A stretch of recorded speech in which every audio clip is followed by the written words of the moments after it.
he rightly pleads that he, as the head of the organization, wouldn't have been the man to have decided to prosecute. They have these Chinese walls and they have so-called expert legal advice. But sadly, right in the middle of his tenure, 2010, at the time when all this was brewing, he did take a decision, and his whole organization did, to get rid of all the stuff on Savile.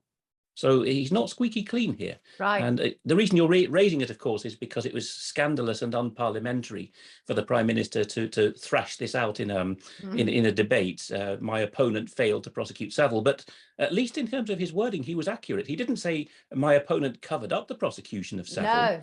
That would have been actionable. He said, well, in the House, it's protected, but very, very bad to say such things. He said he failed to prosecute Savile, and that is accurate, although not becoming in the debate. Indeed. So the issue really was that it was the CPS's North of England prosecutor who had passed on it. And so Keir Starmer was obviously overseeing the whole. But so ultimately, the buck has to stop with the boss. And for somebody as high profile as Jimmy Savile, I find extraordinarily hard to believe that the North of England prosecutor didn't feed this back to HQ, that Jimmy Savile is being looked at this moment in time. What do you think about that? I would have thought that was almost impossible to credit. Yeah. That, it as you say, it's a regionalized body. It's run like one of these continental state prosecution ministries. And I can only speak from more direct experience latterly of how it's run in a country like the Netherlands or France.